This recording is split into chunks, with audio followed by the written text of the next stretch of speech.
بسم الله الرحمن الرحیم. امید لرم ټول بخیر. دا ما سره لاس کې چې تاسو وینئ آیفون ایکس.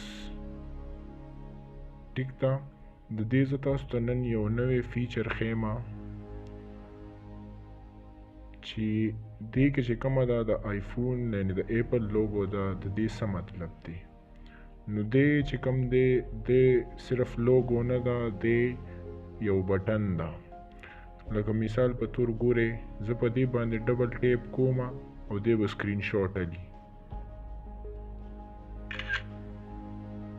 ولیدو.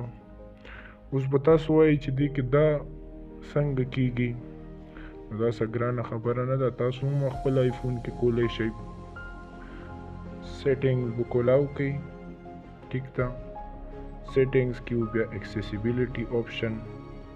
ټیک ده، ایکسیسیبیلیټي کې بیا چې کوم دی ټچ والا آپشن به سلیکټ کړئ. ټیک شو. ټچ والا آپشن کې چې کوم دی بیا لاندې سکرول به وکړئ، اخیری بیک ټیپ.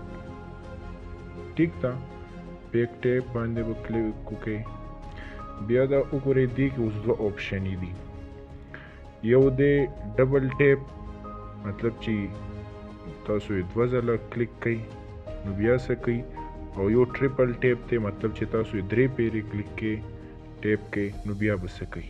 نو ما چې کوم دی ډبل ټیپ باندې کړی دی، ګورئ ډبل ټیپ باندې دی چې کوم دی د ټول فنکشنز کوي. ایپ سویچر، مطلب چې بیک کیږي یو ایپ، کیمرا، کنټرول سنټر، ہوم، لاک روټیشن، لاک سکرین، میوټ، نوټیفیکیشن، د ټول چې څومره آپشنز دي دا د دې نه کیږي. ما څه شی کړی دی، ما په سکرین شاټ باندې کړی دی.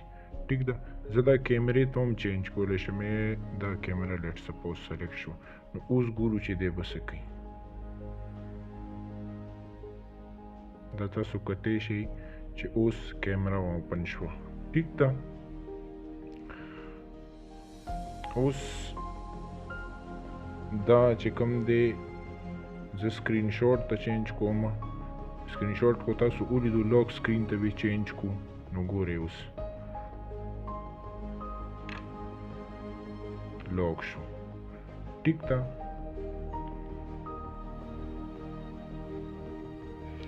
اوس دا چې کوم دی سکرین شاټ، زه سکرین شاټ باندې پرېږدم. ټیک ده، که چیرې تاسو دا ټریپل ټیپ آن کول غواړئ، مطلب چې تاسو په ټریپل ټیپ چې کله پې وکړئ نو بیا څه کوي. نو مثال په تور باندې مونږه دا ټارچ کوو په ټریپل ټیپ باندې. ټیک شوه.